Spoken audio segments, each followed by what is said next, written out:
Stop right now. Yes, pause for a moment. God is speaking directly to you, and this is no coincidence.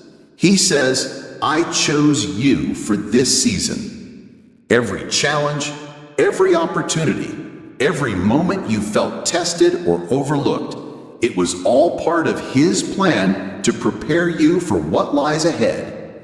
Ephesians 2:10 reminds us, for we are God's handiwork, created in Christ Jesus to do good works, which God prepared in advance for us to do. You were created for a purpose, and this season is not random. God says, I see your faithfulness, your struggles, your heart.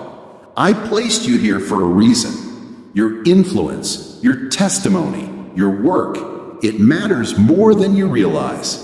So stand strong, embrace this moment, step boldly, knowing God has chosen you for this exact season. You are not here by accident, you are here by divine design.